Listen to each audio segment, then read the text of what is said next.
"We're keeping the lake house," announced. "You don't contribute enough." Dad changed the locks. The next morning, their cards declined at breakfast. By noon, the bank called. "Your CO signer removed authorization." Within 24 hours, foreclosure started. I'd paid the $5,100 mortgage for 7 years. But let me start 7 years earlier. Because the day my parents locked me out of the lake house wasn't the beginning of this story. It started in 2017, when they made a financial decision they couldn't afford and I made a choice I never told them about. My name is Daniel Porter. I'm 35 years old. And I've spent the last 7 years secretly funding my parents' dream while they treated me like the son who never measured up. I grew up in Minneapolis, Minnesota. Middle-class family. Dad was an accountant. Mom was a nurse. My older brother Kyle was the star. Football scholarship to Michigan. MBA from Northwestern. Investment banking in Chicago. Married a lawyer. 2 kids. The golden child. I was different. Introverted. More interested in computers than sports. I went to University of Minnesota for computer science. Got a job as a software engineer at a healthcare tech company. Made $72,000 starting salary. Kyle made $280,000 at his investment bank. Every family gathering, the comparison was implicit. "Kyle's bonus this year was incredible," Dad would say. "6 figures. "That's impressive," I'd reply. "How's your job going, Daniel?" "Good. Working on some interesting projects." "Still at the same company?" "Yes. I like it there." "Well, stability is important too." Translation: "You're not ambitious enough." Kyle bought a house in Evanston. $890,000. Mom posted photos on Facebook. "So proud of our son's success." I rented a 1-bedroom apartment in Minneapolis. $1,200 a month. No Facebook posts about that. In 2017, my parents decided to buy a lake house. They were both 58. Starting to think about retirement. They wanted a place on Lake Minnetonka. A retreat. A legacy property. They found it in May 2017. A 3-bedroom cabin on 2 acres. Private dock. Stunning views. Built in 1995, well-maintained but needing updates. Asking price: $685,000. "It's perfect," Mom said at a family dinner. "Our dream property. Can you afford it?" Kyle asked. "We're going to stretch," Dad admitted. "But we'll make it work. It's an investment in our future. In family memories." "What's the mortgage going to be?" I asked. "About $5,100 a month with property taxes and insurance." "High but manageable." I did the math in my head. Their combined income was around $140,000. A $5,100 monthly payment was over 40% of their gross income. That was tight. Probably too tight. "That's a lot," I said carefully. "We're aware," Dad said, defensive. "We've run the numbers. We can handle it." Kyle jumped in. "I think it's great. You've worked hard. You deserve this. If you need help with the down payment, I can contribute." "That's generous," Mom said. "But we have enough saved. We're putting down $140,000. The mortgage will be $545,000. They closed in June 2017. Moved furniture in. Started spending weekends there. At family dinners, it was all they talked about. "The sunsets are incredible. We saw an eagle yesterday. The dock is perfect for swimming." I was happy for them. They seemed genuinely joyful. But by September 2017, cracks were showing. Dad called me in October 2017. "Daniel, can we talk?"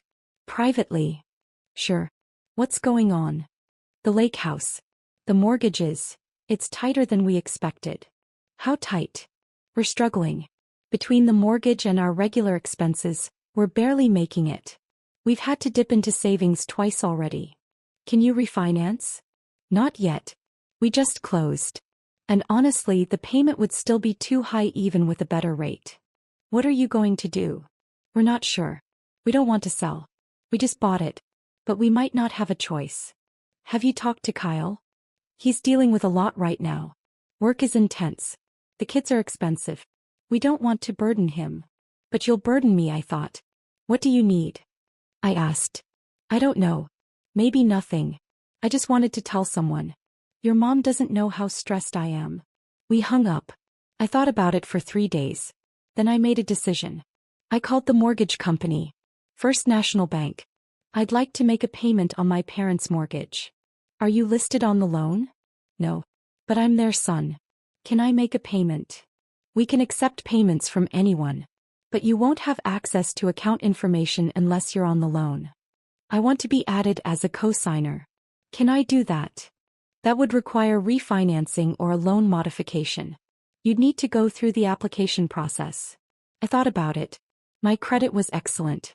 My income was stable. I had savings. Start the process. I want to be added as a co-signer. Took 6 weeks. Credit checks. Income verification. Legal documents. By December 2017, I was officially a co-signer on my parents' lake house mortgage. My name on the deed. My credit on the line. I called the bank. I want to set up automatic payments from my account. $5,100 monthly. You're paying the full mortgage? Yes. Starting January 2018. And your parents? They don't need to know. Can you still send them statements showing the payment is current? Yes. But Mr. Porter, this is unusual. Are you sure about this? I'm sure. I didn't tell my parents. I just started paying. Every month. $5,100 automatically withdrawn from my checking account. January 2018. February. March. All through 2018. My parents never mentioned the mortgage again. At family dinners they talked about how they'd figured out the budget and made some adjustments. They thought they were paying it themselves. Paying a $5,100 mortgage on a $72,000 salary was brutal. My take-home pay was about $4,400 monthly. The mortgage alone was $5,100. I was losing $700 every month. Draining my savings. I picked up freelance work. Nights and weekends. Building websites. Consulting on database projects. I made an extra $2,000 to $2,500 monthly. It was enough. Barely. I stopped going out. Stopped traveling. Lived on rice and beans. My apartment was $1,200. The mortgage was $5,100. Freelance income covered the gap and my other expenses. But there was nothing left over. At family gatherings at the lake house, now happening monthly, my parents would talk about how proud they were to have made it work. We're so glad we didn't sell, Mom would say. This place is everything to us. It's a testament to good financial planning, Dad would add. Kyle would nod. You guys are great with money. I should learn from you. I'd sit quietly, eating the food bought with money they thought they still had. In 2019 I got promoted. Senior software engineer. Salary increased to $105,000. Suddenly I could breathe. The mortgage payment was still huge but manageable. I kept paying. Every month. $5,100. My parents never knew. In 2020, COVID hit. I started working remote. Saved money on commuting and lunches. My freelance work increased. More companies needed tech help. By 2021, I was making $125,000 from my main job plus $30,000 to $35,000 in freelance income. Annual income, around $155,000. The mortgage payment was no longer painful. Just annoying. But I kept it secret. Because I'd started to realize something. My parents didn't just think they were paying the mortgage. They thought they deserved the house because they'd worked hard and sacrificed to afford it. Kyle thought they were financial geniuses. And I was still just Daniel. The quiet son. The one making good money, but not Kyle money. The one who was doing fine, but not exceptional. Meanwhile I was funding their entire dream. Every summer my parents spent June through August at the lake house. They'd semi-retired by 2021. Dad was doing part-time consulting. Mom was down to 3 shifts a week at the hospital. They'd invite the family up for weekends. Kyle would bring his wife and kids. I'd come alone. Daniel, why don't you bring someone? Mom would ask. Are you dating anyone? Not at the moment. You should make more effort. You're not getting any younger. Look at Kyle. Married, 2 kids, successful. I'd nod. Go back to my room. The smallest bedroom while Kyle's family got the master. One summer evening in 2022, we were having dinner on the deck. Watching the sunset. This place is an incredible investment, Kyle said. Property values on Lake Minnetonka have gone up like 30% since you bought. It's worth about $890,000 now, Dad said proudly. We've gained over $200,000 in equity. You haven't gained anything, I thought. I've paid $306,000 into this mortgage over 4.5 years. Every dollar of equity is mine. You must be so proud, Kyle's wife said. We are, Mom replied. We made a bold choice and it paid off. That's the difference between people who succeed and people who play it safe. She looked at me when she said it. Playing it safe has its merits, I said quietly. Does it? Dad asked. Sometimes you need to take risks. Build something bigger than yourself. I'd built this. I'd taken the risk.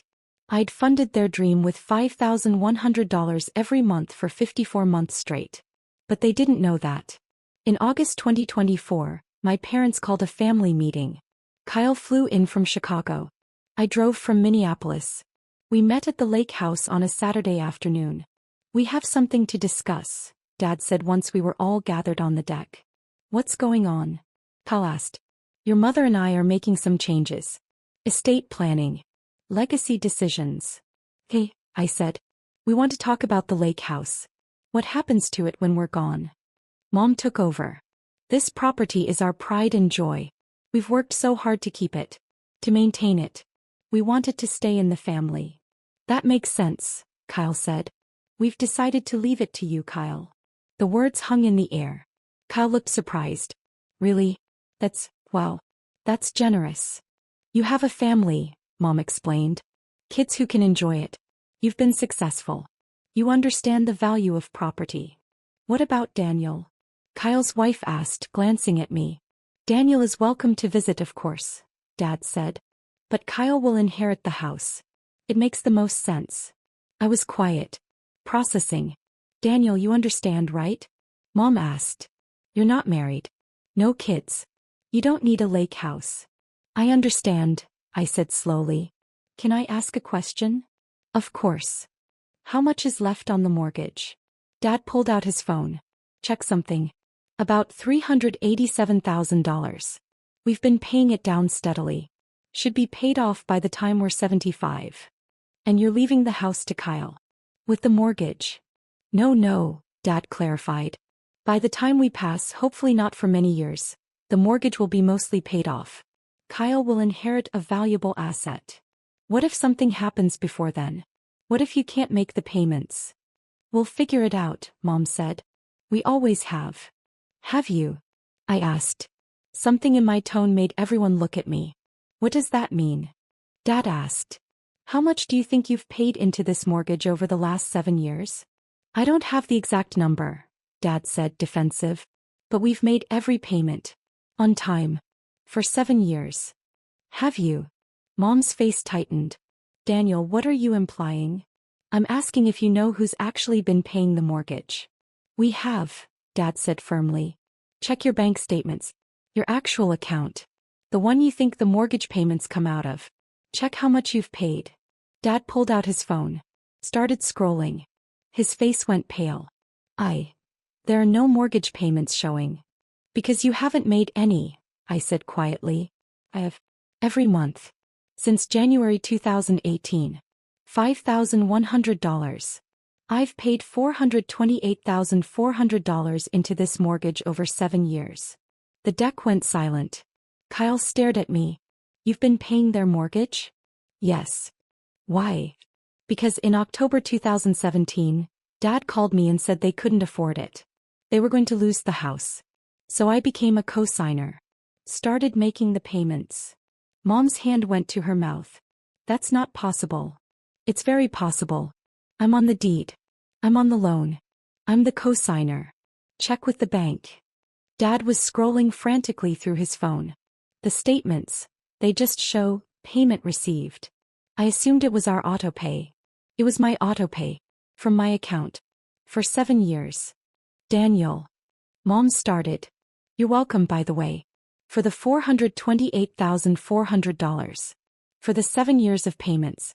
For saving your dream house. For funding your summers here while you told Kyle what good financial planners you are. We didn't know, Dad said. You didn't ask. Just like you didn't ask if I could afford it. Or if it was a burden. You just accepted that the payments were happening and took credit for it. Kyle was staring at our parents. You let him pay your mortgage for 7 years and never noticed. We thought we were paying it. Mom said, defensive. How? I asked. How did you think you were affording a $5,100 monthly payment on your income? Did you ever wonder why your bank balance wasn't dropping? Why you had money left over at the end of every month? Silence. You didn't wonder because you didn't want to look too closely. It was easier to believe you were succeeding than to examine the reality. Daniel will pay you back, Dad said quickly. With what? You have maybe $80,000 in savings. You owe $387,000 on the mortgage. You can't pay me back. We'll figure it out. No, you won't. Because I'm stopping the payments. Mom's face went white. You can't do that. I can. It's my autopay. I can cancel it any time. But we'll lose the house. Maybe you should have thought of that before announcing you're leaving it to Kyle. Kyle stood up. Wait. I don't want to be in the middle of this. If Daniel's been paying, then he should. Should what? Mom interrupted. Should get the house. He doesn't have a family. He doesn't need it. He's paid for it. Kyle said. He's paid over $400,000. We didn't ask him to do that. You couldn't afford it. I was standing now, voice raised. You called me in October 2017, panicking. You were going to lose this place. So I stepped in. I became a co-signer. I sacrificed for 7 years so you could have this. And now you're giving it to Kyle because I don't have a family? Dad reached for me. Daniel, please. Let's talk about this calmly. I've been calm for 7 years. While you told everyone how proud you were of this place. How you'd made it work. While you gave Kyle the master bedroom and me the smallest room. While you lectured me about taking risks and not playing it safe. I was funding your entire lifestyle and you had no idea. We'll make you co-owner, Dad offered. You and Kyle can share the house. I don't want to share. I want you to acknowledge that this house exists because of me. That every sunset you've watched, every summer you've spent here, every family gathering, all of it was funded by my $5,100 monthly payments. We acknowledge it. Mom said. We're grateful. Are you? Because 5 minutes ago you were leaving it entirely to Kyle. Kyle's wife stood. I think we should go. Let you guys work this out. No, I said. Stay. You should hear this. You should know that the financially savvy parents who gave you advice on real estate investing, they haven't made a single mortgage payment in 7 years. That's enough, Dad said firmly. It's not nearly enough. Do you know what I gave up to pay this mortgage? I lived in a 1-bedroom apartment for 7 years when I could have bought my own house. I worked freelance every night and weekend. I had no social life. No vacations. Nothing. Because I was paying for your dream. We didn't ask you to sacrifice, Mom said quietly. You didn't have to ask. You're my parents. You needed help. I gave it. But I expected, I don't know, maybe some recognition? Some awareness that you weren't doing this alone. We're sorry, Dad said. Truly. We should have noticed. Should have asked questions. Yes, you should have. What do you want? Kyle asked. Just tell us. What would make this right? I looked at the house. At the deck. At the lake beyond. At 7 years of my financial life poured into wood and stone. I want you to understand something. This house. It's not yours. It's mine. My name is on the deed. My credit is on the loan. My money has paid for it. Every single month. So what are you going to do? Mom asked, voice shaking. I'm going to stop paying the mortgage. Starting next month. You can either figure out how to pay it yourselves or the bank will foreclose. Your choice.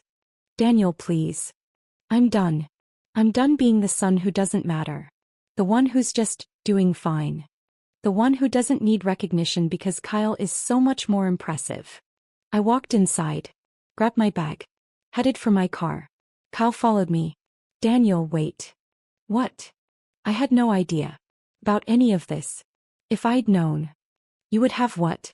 Offered to help. You make 3 times what I make. You could have easily contributed. But it never occurred to you to ask how they were affording it, did it? No, he admitted. It didn't. Because you assumed they were handling it. Just like they assumed. Everyone assumed. Except me. I knew the truth because I was living it. What are you going to do? I'm going to live my life. Without a $5,100 monthly drain on my finances. Without funding other people's dreams while mine sit on hold. The house will either be paid by them or foreclosed by the bank. Not my problem anymore. I got in my car and drove away. The next morning, Sunday, my parents drove to a diner in town for breakfast. Their debit card declined. They tried another card. Also declined. Dad called the bank from the parking lot. There must be a mistake.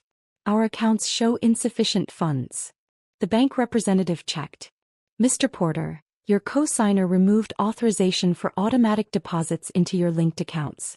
Your balance is what you personally have deposited. What? Who removed authorization? Daniel Porter. As of yesterday. He's within his rights as co-signer to modify account access. Dad hung up. Looked at Mom. Daniel changed the account settings. By noon the bank called my parents. This is First National regarding your mortgage at address. We haven't received September's payment. It was due September 1st. Today is September 15th. There must be a mistake, Dad said. We have automatic payments. Those payments were set up by your co-signer, Daniel Porter. He canceled the automatic payment authorization on September 14th. The payment is now your responsibility. How much is due? $5,100 for September. Plus a $75 late fee. Total, $5,175. Dad checked their bank balance. They had $8,200. If they paid the mortgage, they'd have $3,025 left. That had to cover food, utilities, gas, and everything else until their next paychecks in 2 weeks. Can we make a partial payment? Dad asked. You can, but the full amount is due by the 30th or the loan enters default status. Dad hung up.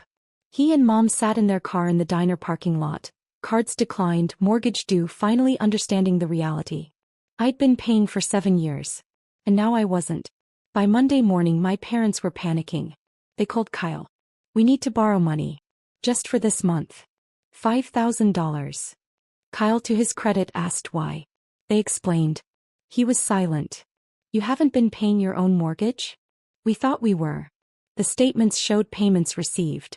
We didn't realize Daniel was making them. For 7 years? We didn't look closely at the accounts. We assumed. You assumed wrong. And now you're asking me to cover Daniel's payment. Just this once. Until we figure things out. Mom, Dad, Daniel has paid over $400,000. You're asking me to pay $5,000 one time and acting like I'm saving you. He's saved you for 7 years. Will you help us or not? Kyle thought about it. I'll loan you $5,000. At 5% interest. With a repayment plan. Because this needs to be a wake-up call, not a band-aid. Fine. Whatever. Just send the money. Kyle sent $5,000. They made the September mortgage payment. Then October came.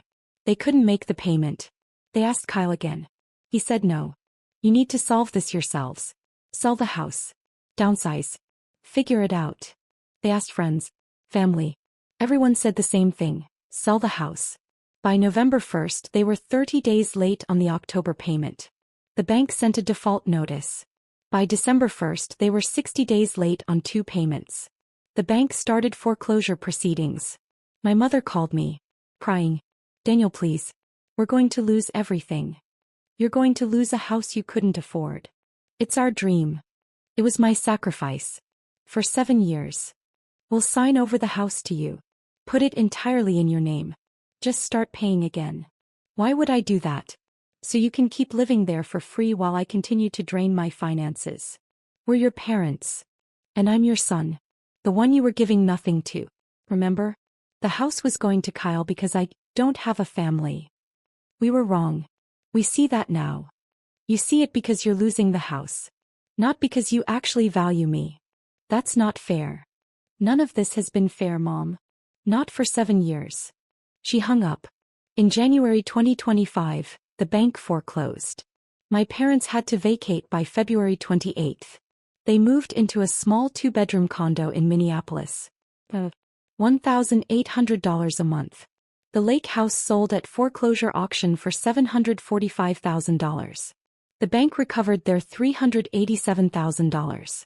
The remaining $358,000 should have gone to the homeowners, my parents and me. But because of the foreclosure, legal fees and penalties, the actual distribution was $312,000. As co-signer on the deed, I was entitled to my share. I'd paid $428,400 into the mortgage. My parents had paid $0. I consulted with an attorney. I want my investment back. With interest. We negotiated with my parents' attorney. Eventually we settled. I received $280,000 from the foreclosure proceeds. My parents received $32,000. They were furious.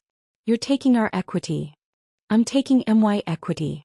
The equity I built with my payments. We'll never forgive you for this. I can live with that. It's now August 2025. 1 year after the confrontation at the lake house. I used the $280,000 as a down payment on my own house. A beautiful 4-bedroom in a Minneapolis suburb. $520,000 purchase price. My mortgage is $2,400 per month. Easily affordable on my current salary of $145,000. I have a guest room. An office. A yard. Everything I delayed for 7 years while paying my parents' mortgage. My parents are in their rental condo. Bitter. Broke. They blame me for ruining their retirement. Kyle and I talk occasionally. He's apologized multiple times. I should have questioned how they afforded it. Should have offered to help. Yes, you should have. For what it's worth, I think you did the right thing. Stopping the payments. Making them face reality. Thank you. Are you going to reconcile with them? Maybe. When they acknowledge what I did for them. Really acknowledge it. Not just because they're angry about losing the house. That hasn't happened yet. Maybe it never will. Last week my father sent me an email. Daniel, I've been thinking about everything that happened. About the lake house. About the 7 years. I need to say something. You were right. We took advantage of you. We didn't mean to, but we did. We accepted your help without acknowledging it. We made assumptions about your life. That you didn't need recognition, didn't need the house, didn't need to be valued the same as your brother. We were wrong. About all of it. You sacrificed for 7 years to give us something we couldn't afford. And instead of gratitude we showed you dismissal. I don't know if you'll forgive us. But I want you to know I see it now. I see what you did. What you gave up. What we took for granted. You're a better man than I gave you credit for. And I'm sorry it took losing everything for me to see that. If you're willing, I'd like to try to rebuild our relationship. Not the old relationship where Kyle was the star and you were the afterthought. A you one. Where we see you for who you actually are. I read the email 3 times. It's the first time he's ever really apologized. Really acknowledged what happened. I don't know if I'll respond. Don't know if I can trust that this is real and not just another manipulation. But it's something. Maybe it's enough to start. Or maybe it's just too late. For 7 years I paid their mortgage in silence. I watched them take credit for my sacrifice. I funded their dream while putting mine on hold. And when they finally had to face the truth, when their cards declined at breakfast, when the bank called about the missed payment, when foreclosure started within 24 hours of me stopping payments, they learned what I'd known all along. The lake house was never theirs. It was mine. Every sunset. Every summer. Every family gathering. Paid for by $5,100 monthly payments from my account. For 7 years. Now I have my own house. My own equity. My own dream. Built not on assumptions or credit I didn't earn. But on the $280,000 I recovered from a property I actually paid for. The calls started that next morning after I changed the locks on the account. The declined cards. The bank notices. The panic.